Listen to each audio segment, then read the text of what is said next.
Probably the most controversial one, KKR versus RCB. ठीक है, मैं सबसे पहले ये सेगमेंट स्टार्ट करने से पहले बता दूं, अगर आप एक आरसीबी फैन हो ना, तो आपका जितना भी विक्टिम माइंडसेट है कि कोहली के साथ ऐसा हुआ, लोमोर के साथ ऐसा हुआ, रसल को वाइड क्यों दी, ये वो बाउंड्री थी, छक्का था, वो सब सारे जो वहम है ना, वो ये सेगमेंट देख के टूट जाएंगे। तो this is going to be a painful segment for you, but I would suggest you to watch this till the end so that you realize what the truth is. अगर आप एक केकेआर फैन हो तो इतना खुश होने की जरूरत नहीं है, बिकॉज केकेआर ने भी कुछ बहुत खास करा नहीं है। तो मेक श्योर कि आप भी सेगमेंट एंड तक देखो टू अंडरस्टैंड कहाँ हम लोग अच्छे थे, कहाँ जबरदस्ती क्रिटिसिज्म दिया जा रहा है केकेआर को, और कहाँ जेन्युइनली बेकार थे।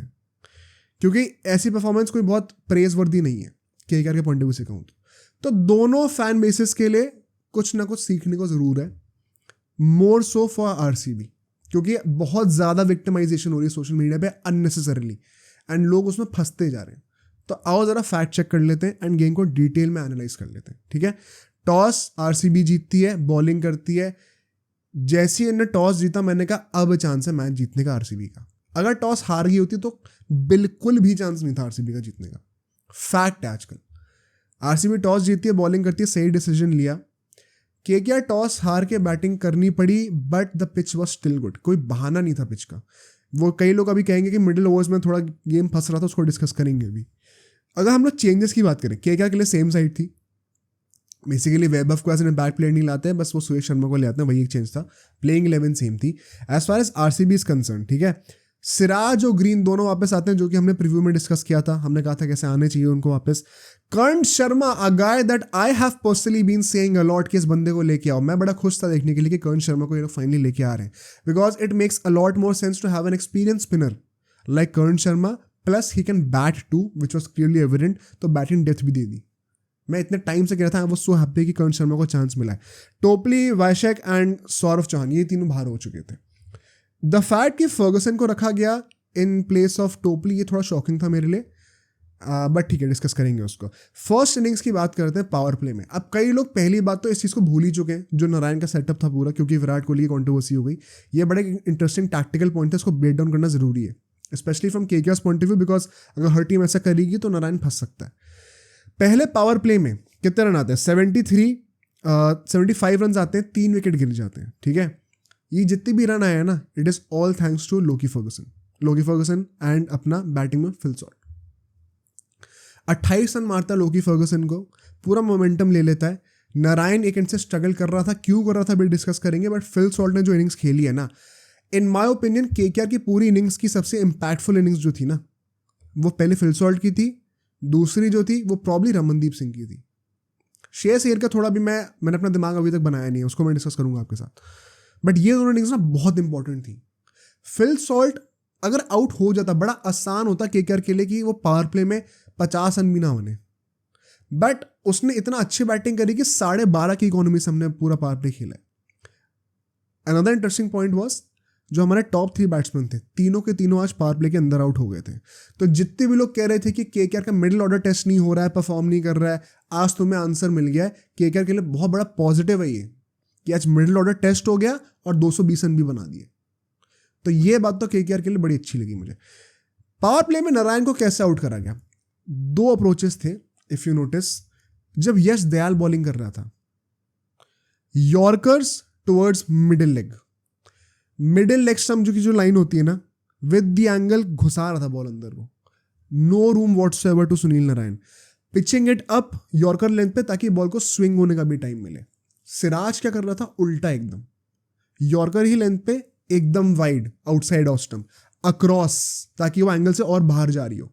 एक बंदा एंगल से यॉर्कर लेंथ को अंदर लेके आ रहा है सुनील नारायण पे ताकि उसको रूम ना मिले, और एक बंदा इतना बाहर फेंक रहा है कि वो रूम के चक्कर में बॉल को अटेम्प्ट ही ना करे।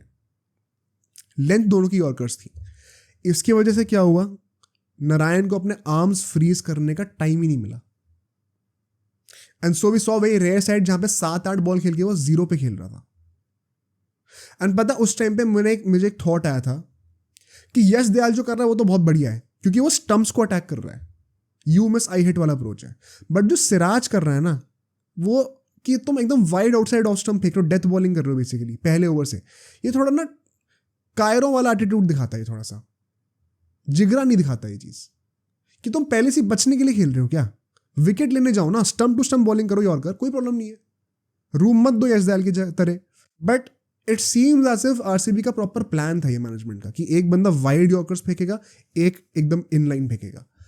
नॉनदलेस सिराज का जो अप्रोच था मेरे को तो बहुत खास नहीं लगा personally from India's perspective. RCB के लिए काम कर रहा होगा, बिकॉज अगर मेरा प्राइम बॉलर जो है वही ऐसी बॉलिंग कर रहा है बच बच के डर डर के, तो क्या अच्छी साइड थोड़ी है कोई देखने के लिए।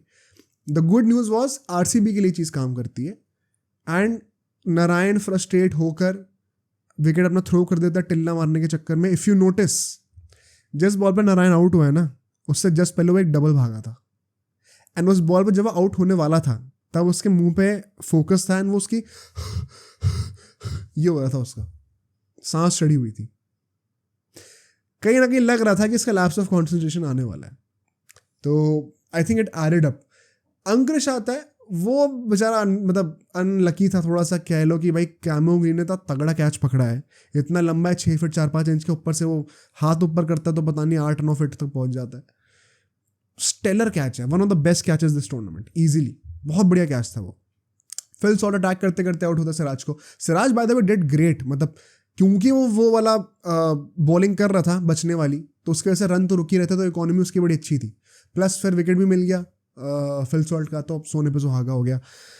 नॉनदलेस इसके बाद अगर हम लोग आगे चलें, ठीक है, जब 10 ओवर खत्म होते हैं तो हमारे 107 रन होते हैं और 4 विकेट गिर जाते हैं। एक और विकेट गिर जाता है वेंकटेश अय्यर का, जो कि भाई साहब स्लॉक करते करते शॉर्ट बॉल पे पुल मारते मारते आउट हो जाते हैं। द पॉइंट इज यहाँ पे अगर आप नोटिस करो सिर्फ 32 रन आते हैं 4 ओवर में, जस्ट 8 रन एन ओवर। इससे पहले 12.5 की इकोनॉमी थी। क्या यहाँ पे हमारा स्लो होना बनता था? श्रेयस अय्यर का बहुत बड़ा हाथ है इसमें। अब यहाँ पे 2 स्कूल ऑफ थॉट हैं। जो लोग कहेंगे कि श्रेयस अय्यर ने गलत करा, वो इस पर्सपेक्टिव से कह रहे होंगे कि यार जब इकोनॉमी 12.5 की बनते हुए आ रही है, आपने मोमेंटम रूइन क्यों कर दिया? ये हम लोग आराम से 250 रन बना सकते थे। एंड द रियलिटी है कि 222 रन जो हमने बनाए, ऑल्दो देखने में बड़ा सुंदर और बहुत हाई स्कोर लग रहा है, बट आजकल का टाइम ही ऐसा चल रहा है कि ये भी ऑलमोस्ट चेज हो ही गया था, सिर्फ 1 रन से जीते हम लोग। तो कहीं ना कहीं क्या श्रेयस अय्यर ने मिस कैलकुलेट करा एंड अपने लिए ज़्यादा खेल रहा था। दूसरा स्कूल ऑफ थॉट क्या है कि भाई जब 4 विकेट गिर गए ना 10 ओवर के अंदर ही, अभी आधे से ज़्यादा इनिंग बची हुई है और आपके आधे विकेट गिर चुके हैं, तो पूरा सेंस बनता है कि आप पूरा एंड तक खेलने जाओ, फिर आप ब्लेम नहीं कर सकते बैट्समैन को। यही लॉजिक यूज करके मैंने विराट कोहली को भी डिफेंड किया था पहले वाले केकेआर वाले मैच में, जब उसने 80 रन कुछ मारे थे पूरे 20 ओवर खेल के, कि जब पूरे मतलब दूसरे से विकेट गिर ही जा रहे हैं तो बंदा क्या करे। And I am tempted to say the same for Shreyas Iyer as well. मुझे कहीं ना कहीं ऐसा लगता है कि यार मैंने बहुत क्रिटिसाइज करा श्रेयस अय्यर को रिसेंटली, बट शायद आज मैं उतना क्रिटिसाइज ना करूं, because I understand where he was coming from, ठीक है। दी ओनली प्रॉब्लम वॉज जो उसने पोस्ट मैच में भी कहा था कॉन्फ्रेंस में कि भाई मैं तो चाहता था कि मैं पूरा एंड तक बैटिंग करूं, एंड वो थॉट मुझे पसंद नहीं है आज के टाइम पे। जब अभिषेक शर्मा ऐसे बैट्समैन हमें दिख रहे हैं ना, जब हम लोग विराट कोहली को क्रिटिसाइज कर सकते हैं इस चीज़ के लिए, तो श्रेयस अय्यर को भी कर सकते हैं। तो आई वोंट से कि श्रेयस अय्यर कंप्लीटली गलत है, कंप्लीटली सही था। सच्चाई यही है कि like everything in life this is also a shade of grey. थोड़ा बहुत सही भी था यहाँ पे अप्रोच, बट थोड़ा बेटर हो सकता था। ऑन दैट नोट, जब रिंकू सिंह बैटिंग करने के लिए आता है, वी क्लियरली सी कि श्रेयस अय्यर एंड तक बैटिंग करने का ट्राई कर रहा है, रिंकू सिंह एग्रेस करने का ट्राई कर रहा है, वो पावर हिटिंग करने का ट्राई कर रहा है, करता है, बट अल्टीमेटली फॉल्स। एक अच्छा शॉट था, अटेम्प्ट अच्छा था, सोच अच्छी थी, स्लोअर शॉट बॉल पे बैट के पीछे फाइन लेग के ऊपर से मारने का, बट एग्जीक्यूट सही से नहीं कर पाता, एंड सो फाइन लेग पे कैच हो जाता है। फिर आते हैं हमारे रसल भाई, जिन्होंने मैन ऑफ द मैच थे, बॉलिंग में बेहतरीन परफॉर्मेंस दी है, सिंगल हैंडेडली मैच बचा लिया हमें, थैंक यू। बट ये बात तुम डिनाई नहीं कर सकते, बैटिंग में पूरा टेस्ट मैच खेला है भाई ने। 20 बॉल पे 27 रन, आप नॉट आउट रहे हो, ये कोई एक्सप्लेनेशन नहीं है इस चीज़ का, ये जस्टिफाइड नहीं है ये चीज़। एंड अगर हम लोग श्रेयस अय्यर को क्रिटिसाइज कर रहे हैं ना, तो फिर हमें रसल को भी क्रिटिसाइज करना पड़ेगा बैट के साथ, वरना हिपोक्रेसी हो जाएगी फिर ये। तो रसल की batting was not good, was not up to the mark.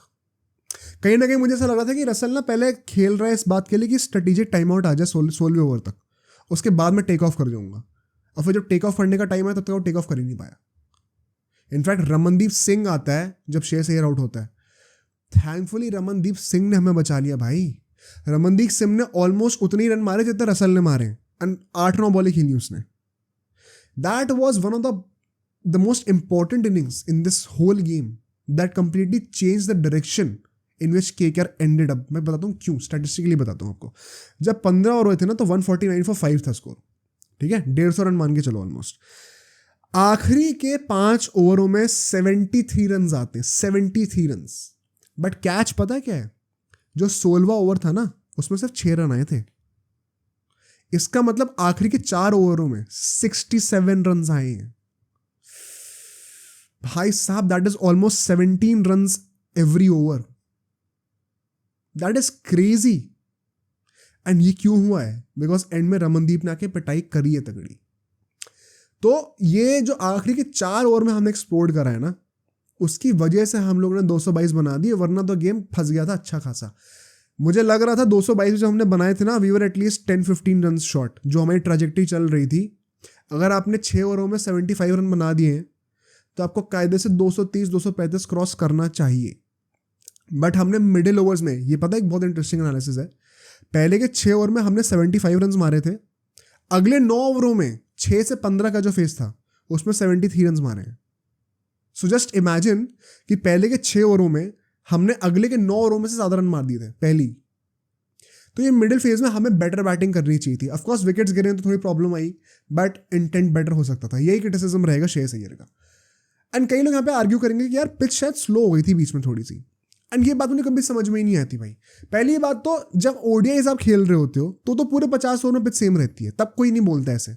But 20 over के मैच में जब पूरा गेम ही 40 ओवर का है, उसमें भी तुम आधा मैच कर दो 20 ओवर का एक इनिंग, उसका भी आधा कर दो मिडिल फेज निकालने के लिए, और सिर्फ उसमें पिच खराब हो गई है. ये फिजिक्स और साइंस से कैसे पॉसिबल है मुझे समझ में नहीं आता. तो पहली बात तो ये. दूसरी बात, अगर आप कह रहे हो पिच स्लो हो गई है, तब भी आपने 222 रन बनाए हैं. तो आज के स्टैंडर्ड्स क्या हैं भाई? अगर 222 रन ये है स्लो पिच पे, तो अगर पिच सही होते तो क्या हम 250-300 की बात कर रहे होते? वो पार स्कोर होता. बिकॉज क्वाइट फ्रेंकली 222 ही पार स्कोर ही लग रहा था, एक ही रन से जीते. तो हम किस दुनिया में जी रहे हैं आजकल, बड़ी स्केरी है बॉलर्स के लिए यार. बड़ा अनफॉर्चुनेट लगा मुझे देखने में.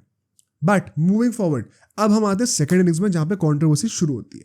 एंड अब जरा RCB फैंस ध्यान से सुनना, तुम्हारी आंखें खुलने वाली है, ठीक है. पहली बात तो पावर प्ले की बात करी जाए. 74 रन बनते, 2 विकेट गिरते हैं. It was a much better power play for RCB than it was for KKR. उन्होंने 1 रन ज्यादा मारा था लेकिन 1 विकेट भी गिरा था. तो आई थिंक RCB ने पावर प्ले में बेटर बैटिंग करी है. कोहली एंड विल जैक्स, इन्होंने पिटाई करी अच्छी खासी, ठीक है. स्टार्क ने 2 ओवरों में 36 रन खाए, 36 रन. विराट कोहली ने एक छक्का मारा था खड़े खड़े से, मुंह नीचे रख के, वेट नीचे ट्रांसफर करके, लॉन्ग ऑन के ऊपर से छक्का फ्लिक करके रिस्ट से. भाई क्या शॉट था यार वो. अगर ऐसे शॉट खेलने पे आ जाए वर्ल्ड कप में तो मज़ा ही आ जाए. बट उसके बाद क्या होता है, हर्षित राणा बॉलिंग करने के लिए आता है. मिचेल स्टार्क भाई साहब से तो बॉलिंग होनी नहीं थी, थैंक गॉड उससे तीसरा वनडे डलवाया उस टाइम पे. हर्षित राणा एक फुल टॉस फेंकता है, काइंड ऑफ स्लोअर फेंकना चाह रहा था, हाथ से स्लिप कर गई, जो कि लगता है कि नो बॉल है. विराट कोहली जो है तुरंत के तुरंत DRS का इशारा करता है. अब यहां पे आओ पूरी डिस्कस करते हैं कंट्रोवर्सी को, ठीक है. सबसे पहली बात, नो बॉल थी कि नहीं थी, उससे पहले एक बहुत इंपॉर्टेंट पॉइंट और है, उसके बाद में आऊंगा. पहले यही डिस्कस कर लेते हैं, नो बॉल थी कि नहीं थी. जो बंदा इस पर डिबेट कर रहा है ना, वो क्रिकेट नहीं देखता सही से. अगर तुम इस बात पे डिबेट कर रहे हो ना, तो तुम डिल्यूजनल हो मेरे भाई. पता है क्यों? क्योंकि जब लॉ टेक्स्ट बुक पे लिखा जाता है ना, तो उस पर कोई डिबेट का स्कोप नहीं होता.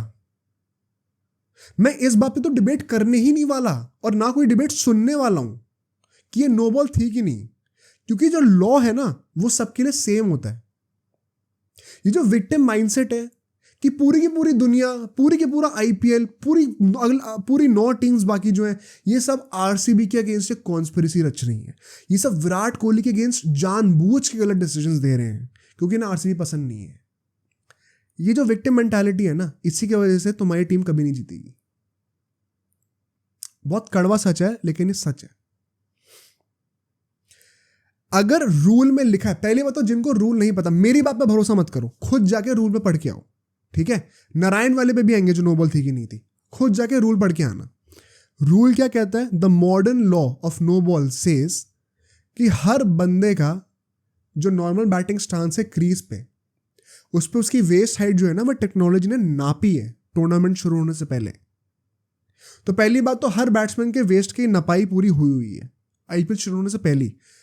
कई लोग क्रिटिसाइज कर रहे हैं, मैं क्वेश्चन करूंगा तुम हो कौन क्रिटिसाइज करने वाले? तो बड़ी अच्छा स्टेप है भाई ये तो। This is as transparent as it gets. और क्या चाहिए तुम्हें? ह्यूमन आई से मैं अंदाजा लगा रहा हूं कि वो था कि नहीं भाई, लो टेक्नोलॉजी ने तुम्हें नाप के दे दिया एग्जैक्टली क्या हाइट है। इससे बेटर क्या हो सकता है? तो पहली बात जो क्रिटिसाइज कर रहे हैं वो इट्स अ ब्लाइंड आर्ग्यूमेंट। तो टेक्नोलॉजी ने वो वेस्ट लेंथ नाप रखी है जब बंदा क्रीज पे खड़ा होता है अपने नेचुरल स्टांस पे। अब अगर आप क्रीज से आगे निकल रहे हो, अब अगर आप अपने टोस पे हो, ये जो बहाने दिए जा रहे हैं उससे घंटा कोई फर्क नहीं पड़ता। बॉल का इंपैक्ट कब कंसिडर करा जाएगा? जब वो क्रीज को क्रॉस कर रही थी। तुम क्रीज से 2 फुट आगे खड़े होकर अपने चेस्ट के सामने बैट लगा रहे हो तो तुम्हें लग रहा है कि वो नो बॉल है क्योंकि तुम्हारे वेस्ट के ऊपर बॉल का कॉन्टैक्ट हुआ है, लेकिन बॉल जब पीछे जा रही होती डिप करके to the point of crease तब वो तुम्हारी वेस्ट से नीचे होती। ये सही है या गलत इसकी बात तो होगी ही नहीं। पहले बात है कि लॉ क्या कहता है, और अगर लॉ ये कहता है तो विराट कोहली लीगल बॉल पे आउट हुआ है। तो जो आरसीबी फैंस रो रहे हैं ना इस बात को लेके, भाई क्रिकेट सीख लो, पहले क्रिकेट समझ लो, रूल बुक पढ़ लो, मेरी बात मत सुनो, रूल बुक पढ़ के आ जाओ, ठीक है।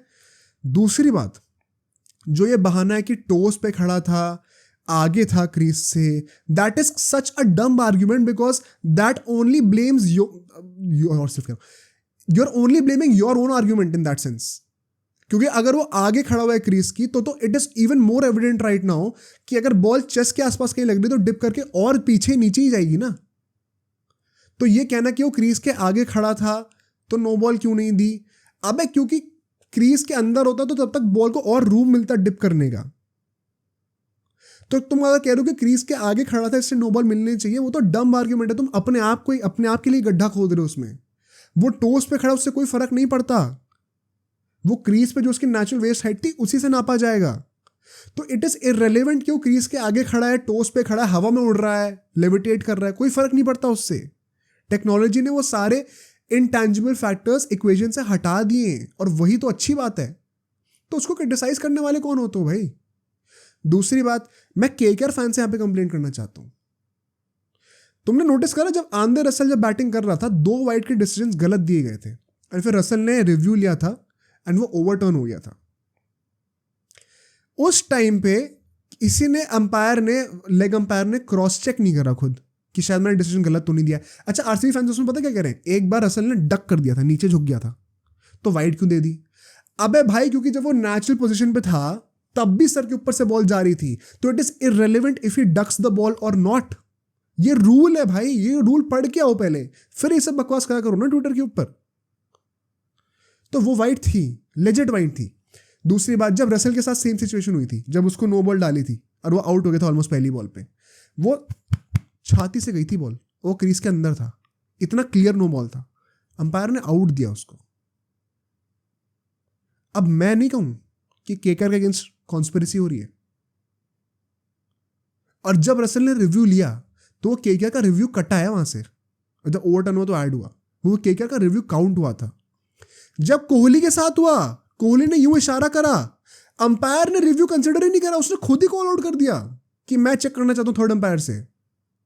वहां पे आरसीबी का रिव्यू क्यों नहीं कॉल आउट करा गया? उनका एक रिव्यू कैंसिल क्यों नहीं हुआ? और केकेआर वालों ने इस चीज को उठाया क्यों नहीं? और केकेआर के फैंस अब इसके बारे में क्वेश्चन क्यों नहीं कर रहे ट्विटर पे? क्योंकि आरसीबी हार गई तो इनको विक्टिम मेंटालिटी लगाकर पीआर लगानी है अपनी। केकेआर फैंस क्यों नहीं कर रही है? तो केकेआर फैंस को भी एजुकेट होना पड़ेगा इस चीज पे भाई, अपने हक के लिए लड़ो ना। ये रोना क्या लगा रखा है ट्विटर पे? आगे बढ़ते हैं। ये there is no debate in this कि वो नो बॉल थी। दूसरी बात, अब जब हम लोग नारायण की बात करें, पावर प्ले में अगर कोई एक बंदा था जिसने अच्छी बॉलिंग करी, इट वाज सिर्फ और सिर्फ नारायण। 6 रन दिए थे उसने, 1 ओवर डाल के, बाकी सबके सब एक्सपेंसिव थे। वेंकटेश कह रहा हूं, वरुण चक्रवर्ती बॉलिंग करने के लिए आता है, फैट डुप्लेसी का विकेट लेता है। It was a stellar catch by Venkatesh Iyer, मजा आ गया वो बॉल देख के। बट उसके बाद जब पिटाई होनी शुरू होती है bye Will Jacks and Rajat Patidar, मैं जेन्युइनली बता रहा हूँ, एक स्टेज पे आके आरसीबी का ये गेम था to lose, it was RCB's game to lose. इतनी अच्छी पोजीशन पे थे वो। क्यों, मैं बताता हूँ। जब 10 ओवर खत्म हुए थे ना, 122 रन हो चुके थे, आधे से ज़्यादा रन आपने 10 ओवर के खत्म होते ही बना दिए थे, और विकेट भी ज़्यादा नहीं गिरे थे, सिर्फ 2 विकेट गिरे थे। तो आरसीबी को आराम से जीतना चाहिए था मैच उस पॉइंट ऑफ टाइम पे अगर देखा जाए तो। 46 रन आते हैं इन 4 ओवरों में। नारायण जो था वंस अगेन ही वॉज द इकोनॉमिकल गाय यहाँ पे, बट विल जैक्स और पाटीदार ने जो पिटाई करी है, स्पेशली सुयश शर्मा की, जिसने 2 ओवर डाले थे, इम्पैक्ट प्लेयर बन के आया था, 33 रन खाए। पता है सब लोग सिर्फ स्टार्क को ब्लेम कर रहे हैं, सुयश शर्मा की भी उतनी गलती है। इनफैक्ट केकेआर की पूरी बॉलिंग में, जो तुम लोग पूरी केकेआर की बॉलिंग को गंदा कह रहे हो ना, ये it is again a flawed argument. जाके अभी वीडियो पॉज करो, अभी देख लो, स्कोर कार्ड खोल के देख लो, हर किसी बंदे की इकोनॉमी देखो और सुयश और स्टार्क की इकोनॉमी देखो। इन दोनों बॉलर्स के अलावा हर कोई बॉलर बहुत तगड़ी बॉलिंग करके गया है। इन अ गेम जहां पे 450 रन ऑलमोस्ट बने, वहां पे सबसे एक्सपेंसिव बंदा apart from these 2 bowlers was Varun Chakravarthy. उसकी इकोनॉमी भी 9 से ज्यादा की नहीं थी, बाकी सबकी 8 में कुछ की है। तो कहां से गंदी बॉलिंग है केकेआर की भाई? तो केकेआर फैंस जो कि जबरदस्ती क्रिटिसाइज कर रहे हैं अपनी टीम को, सच्चाई को समझो। दूसरी बात, रजत पाटीदार विल जैक्स ने जो बैटिंग करी है भाई, जो क्लीन हिट्स लगाए हैं ना, मजा आ गया देख के। मतलब विल जैक्स तो फॉर श्योर अब रहेगा टीम में। पाटीदार पे जो क्वेश्चन उठ रहे थे, आई एम हैप्पी कि as an Indian he is doing well, could be the future of India, who knows. I know he is 30 years old, but जो भी है भाई, if he does well, could be considered for the T20s in future. You never know, कुछ भी हो सकता है। इस फेज के बाद जब हम लोग अगले 5 ओवर पे आते हैं, it was even better for RCB in the sense कि अपार्ट और रादर बेटर, तो मैं क्या कहूँ भाई, 2 ओवरों में पूरा गेम पलट गया था, लेट्स बी ऑनेस्ट। 174 रन बन जाते हैं, तो रनों के पर्सपेक्टिव से इट वॉज बेटर। 52 रन और आते हैं, बट 2 ओवर, रसल का 1 ओवर, नारायण का 1 ओवर, गेम चेंज। दूसरी कॉन्ट्रोवर्सी पे आ जाते हैं। रसल पहली बात तो पहला ओवर डालने के लिए आता है अपना पूरे इनिंग्स का, पहली बॉल पे विकेट लेता है, एंड उसी ओवर में फिर मतलब विल जैक्स और पाटीदार दोनों जो मेन बैट्समैन थे उस टाइम पे, उन दोनों को आउट कर दिया उस ओवर में। और उसके चलते हुए क्या हुआ, अगले ओवर से 2 नए न्यू फ्रेश बैट्समैन आए हुए थे। प्रभु देसाई, जो कि पता नहीं क्यों आया, आई थिंक अनुज रावत को लाना चाहिए था, क्या डिसीजन था वो, इतना अच्छा खेला था पिछले मैच में, एंड महिपाल लोमरोर, एंड फिर नारायण बॉलिंग करने के लिए आता है। नारायण उस ओवर में 2 विकेट और लेता है, उसमें से 1 विकेट था महिपाल लोमरोर का। क्या महिपाल लोमरोर आउट था कि नहीं, उसमें जो बॉल डलने के बाद उस पर कोई क्वेश्चन नहीं है किसी को भी। क्वेश्चन क्या है, जब बॉल डिलीवर हो रही है, क्या वो नो बॉल थी? Once again it is so irritating to see RCB fans. I don't even think these are true RCB fans. एक ट्रू आरसीबी फैन पता है इतनी बकवास करेगा भी नहीं। बेसिकली दोस्त क्रिकेट फैंस जो कि सिर्फ विराट कोहली के फैन है शायद, और फिर इसलिए आरसीबी के फैन बने हुए, और ना ही ये विराट कोहली को देखते हैं अच्छे से, ना ही आरसीबी को देखते हैं। ये फैंस ट्विटर और सोशल मीडिया पे इतना गंद फैला रहे हैं ना। क्या वो नो बॉल थी? नहीं, वो नो बॉल नहीं थी मेरे भाई।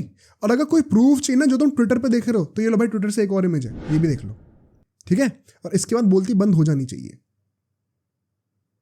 हर कोई एक्सपर्ट बन के मैग्नीफाइंग ग्लास ला के सबने देखी हुई है, वहां पे अंपायर्स बेवकूफ बैठे हुए हैं, क्योंकि हर अंपायर ने, पूरे के पूरे आईपीएल ने कॉन्स्पिरेसी करी हुई है आरसीबी के अगेंस्ट। यार खुद लाइफ में शर्म नहीं आती ऐसा विक्टिम माइंडसेट लेके किसी को? मेरे को तो कभी कभी ऐसा लगने लग जाता है, अपनी लाइफ में भी ऐसे ही रहते हो क्या? तो I think it was clearly a fair delivery, बहुत क्लोज था, शायद एक आधा मिलीमीटर हो, बट अगर अंपायर्स ने वो दिया है, एंड अगर वो फोटो जो मैंने दिखाई, इट इज क्लियर। 100 फोटो तुमने देखी ना अगेंस्ट में, ये भी देख लो। पता है लोग क्या कर रहे हैं? एक टैक्टिकल चीज समझाता हूं। स्पिनर जब बॉलिंग कर रहा होता है, पहली बात तो शायद 90% लोगों को यही नहीं पता, स्पिनर अपने टो पे लैंड करता है, तो उसके पीछे की हील हवा में ही होती है हमेशा। तो नो बॉल के वक्त ये नहीं देखा जाता कि टो जो है वो क्रीज के अंदर लैंड कर रहा है कि नहीं कर रहा है। टो क्रीज के बाहर लैंड कर सकता है, वो हील जो हवा में है ना, वो अंदर होनी चाहिए क्रीज के। शायद आधे साल लोगों को तो यही नहीं पता। तो जो नहीं पता पहले तो ये बात सुन लो। दूसरी बात जो कह रहे हैं कि यार हील भी लेकिन अंदर नहीं थी क्रीज के, उसके लिए तुम पिक्चर देख लेना। पता है लोग क्या कर रहे हैं बड़ा स्मार्टली? जब जिस मिली सेकेंड पे टो पहली बार टच हुआ ग्राउंड पे, उसके बाद जो है, मतलब जब मैं बॉलिंग कर रहा हूँ तो मेरा वेट आगे जा रहा है ना, बॉलिंग करते करते मैं आगे चलता जा रहा हूँ, तो वो टो ऐसे टच करेगा और फिर आगे ऐसे ऐसे होता जाएगा। तो इस सेकंड पे टो टच करा, अगले सेकंड पे भी टो टच कर रहा है, उसके अगले सेकंड पे भी टो टच कर रहा है, उसके बाद टो छूटना शुरू होगा। तो ये दूसरा तीसरा सेकंड है ना, इसमें हील जो है वो जहाँ ओरिजिनली थी उससे आगे जाती जा रही है, क्योंकि पूरी बॉडी आगे मूव कर रही है। तो इन लोगों ने क्या करा, दूसरे या तीसरे सेकंड का जो है ना वो शॉट निकाल के दिखा दिया कि ये नो बॉल है। जो पहला फ्रेम होता है, जो पहला मिली सेकेंड होता है जब टो टच करता है ग्राउंड पे, उस सेकंड में, उस मिली सेकंड में आपकी हील कहां पे थी वो मेजर होता है मेरे भाई। उसके 2-3 सेकंड बाद तक मेरा जो टो है वो टच करेगा ही ग्राउंड को, पर मेरा वेट ट्रांसफर आगे हो रहा है, इसलिए मेरी हील और उठते जा रही है हवा में और परपेंडिकुलर होते जा रही है ग्राउंड से। तो वो वाला फ्रेम दिखा दोगे तो नो बॉल देखने में लगेगी ना। It is so easy to manipulate people these days and people are so willingly getting manipulated, it is so sad. मेरे को समझ में नहीं आता क्या चल रहा है। सो आई होप सारी कॉन्ट्रोवर्शियल पार्ट का तो हमने एंड कर दिया है। एंड अगर तुम अब भी इसके ऊपर मान के चले हो ना कि नहीं भाई आरसीबी के साथ गलत हुआ है, तो भाई I am so sorry, but then you are just in some really bad delusion यार। There is no logical argument to counter this, no logical argument. कोई हो तो कमेंट कर देना, फालतू में रोना मत। लेकिन ठीक है, लास्ट 5 ओवर की बात करते हैं बड़ी जल्दी से। जब आखिरी के 5 ओवर बचे हुए थे, इन लोगों को कुछ आई थिंक कितना 48-49 रन कुछ चाहिए थे। बहुत ज़्यादा रन थे नहीं, 10 रन पर ओवर से कम रन थे भाई, आराम से जीत सकते थे ये लोग मैच हारे कहाँ पे। जो पहले के 3 ओवर थे ना, इतनी बढ़िया बॉलिंग करी ना केकेआर ने डेथ ओवर्स में। Another big positive today, KKR को पता है बॉलिंग में सुयश एंड स्टार्क को हटा दो अगर, एंड आज हमारे ओपन टॉप 3 का जो लंबा ना टिक पाने का फेलियर मान लो, बाकी काफ़ी सारे ऐसे पॉजिटिव्स केकेआर के लिए इस मैच में हैं जो कि पिछले कुछ मैचेस में नेगेटिव्स थे, उनको हमने इंप्रूव करा है। फील्डिंग इंप्रूव करी है, डेथ बॉलिंग इंप्रूव करी है, मिडिल ओवर्स में जो बैट्समैन थे हमारे मिडिल ऑर्डर के उनको इंप्रूव करा है।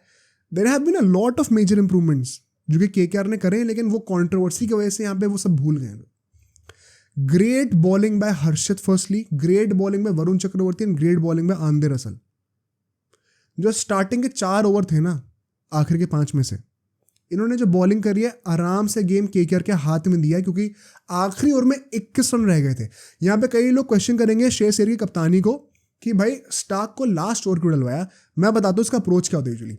यूजुअली डेथ ओवर्स में जब आप बॉलर्स कैलकुलेट कर रहे होते हैं कौन कौन सा ओवर डालेगा, 2 अप्रोच होते हैं। एक होता है जो मेरा घटिया बॉलर है उसको अभी डलवाता हूँ, जो मेरे बेस्ट बॉलर्स हैं वो लास्ट के 2-3 ओवर डालेंगे, ठीक है। ये एक टिपिकल टेम्पलेट होता है। दूसरा टेम्पलेट क्या होता है, वो तब यूज होता है जब लो स्कोरिंग मैचेस होते हैं या फिर जब रन्स कम रह गए होते हैं। इस मोमेंट में रन कम रह गए थे, लेस देन 10 रन पर over were needed for the last 5 overs. तो श्रेयस अय्यर ने दूसरा अप्रोच अडॉप्ट किया, विच इज अभी पहले के 3-4 ओवरों में ही मैं अपने सारे प्रॉपर बॉलर्स को यूज़ कर दूंगा, ताकि आखिरी ओवर के लिए इतने ज़्यादा रन बच जाएं कि मेरा घटिया बॉलर भी उसको डिफेंड कर लेगा। And I think that was the right approach. मैं डिफेंड करूंगा श्रेयस अय्यर को इस बात पे, क्योंकि ही रियलाइज कि सबसे घटिया बॉलर इस वक्त मेरा स्टार्क ही है, हम उससे से बॉलिंग करानी पड़ेगी। तो आखिरी ओवर के लिए इतने रन छोड़ देता हूँ कि स्टार्क भी डिफेंड कर ले उसको, विच एक्चुअली हैपेंड। 21 रन रह गए थे, ऑल्दो आई नो कि 19-20 रन खा गया वो, but it was still just enough for even an out of form pathetic Starc to defend. Imagine अगर ये पहले के 16 या 17 ओवर में ही स्टार्क बॉलिंग करने के लिए आता और उसने तब 20-21 रन दे दिए होते, तो आखिरी के 2-3 ओवर में अगर रसल हर्षित जैसी बॉलिंग करते आ रहे थे ना, वो फिर भी पड़ जाते, बिकॉज प्रेशर ही नहीं होता और विकेट भी नहीं होते। रसल ने डेथ ओवर्स में दिनेश कार्तिक का विकेट लिया भाई, तीनों quality wickets, Will Jacks, Patidar, Dinesh Karthik, most important wickets तीनों उसने लिए। क्रेडिट टू दैट गाय, इसलिए मैन ऑफ द मैच मिला है। स्टार्क ने कर्ण शर्मा से 2 छक्के खाए थे। इतनी घटिया बॉलिंग पता क्यों करी है? द प्रॉब्लम इज नॉट कि उसने वाइड यॉर्कर क्यों फेंकी, प्रॉब्लम इज अगर आपकी फील्ड में पीछे डीप पॉइंट और डीप थर्ड मैन नहीं है, तो आप outside off stump wide yorker क्यों फेंक रहे हो? फेंकना है तो फेंको, बट फिर डीप पॉइंट ले लो, डीप थर्ड मैन ले लो। फील्ड तुमने डीप यहाँ पे ले रखे लेग साइड पे, बॉल वहां फेंक रहे हो। It was school boy error bye Mitchell Starc and I don't think he should be starting. मैंने प्रीव्यू में भी कहा था कि उसको आइडियली ये मैच भी स्टार्ट नहीं करना चाहिए, बट आई एम डन। अगला match he should not be starting. I rather give away as many runs by Chameera भाई, मुझे प्रॉब्लम नहीं अगर 3 रन चमीरा भी खा ले, एटलीस्ट कोई नया बंदा तो है। सो आई थिंक स्टार्क के लिए तो दिस इज इट।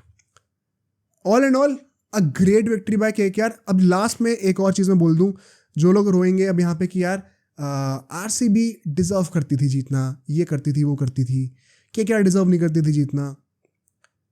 ये चीज़ ना अभी आप सबको पता ही होगा, मेरा छोटा भाई भी है मोहित, वो भी आता है पॉडकास्ट में, वो रियल मैड्रिड का फैन है, एंड ये वो ये चीज़ बोलता है यूजुअली।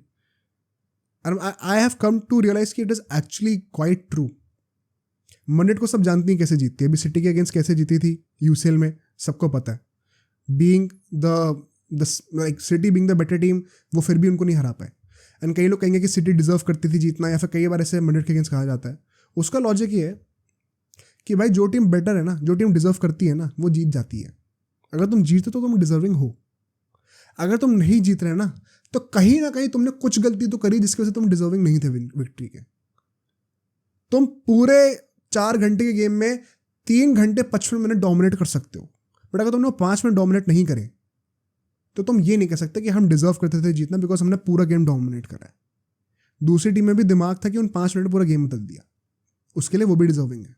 और ये चीज़ मैं केकेआर फैंस के लिए भी कहूँगा. जब आरआर से हारे थे ना, तो ये चंद्रकांत पंडित ने भी स्पीच दी थी उसके अंदर ड्रेसिंग रूम में कि आज हम डिजर्व करते थे जीतना. ये सब बकवास होती है. आरआर जीती ना, चाहे एक बंदे के बलबूते पे जीती, लेकिन जीती ना, डिजर्व वही करती थी जीतना. आज हम जीते ना, हम ही डिजर्व करते थे जीतना. KKR deserve to win this game. पिछला मैच हारे थे, सही तरीके से हारे थे, हम नहीं करते थे डिजर्व. आज करते हैं. तो ये ना कोई बोलना कि आरसीबी डिजर्व करती थी जीतना या फिर केकेआर डिजर्व नहीं करती थी जीतना. जो जीता वो डिजर्व करता है. ये सब रोने वाली बातें होती है, ये सब विक्टिम माइंडसेट होता है, सब बकवास की बातें.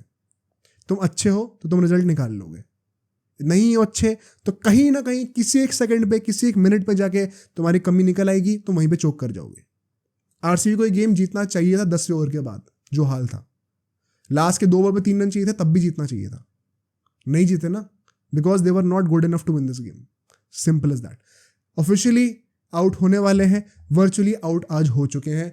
अगला मैच एसआरएच से है, कोई आसार नहीं लगते मुझे जीतने के. जस्ट होपिंग कि विराट कोहली अच्छा करता रहे भाई, ताकि वर्ल्ड कप में अच्छा परफॉर्म करे, ऑरेंज कैप आप ले जाए एंड अच्छे स्ट्राइक रेट पे भी रन मारता रहे.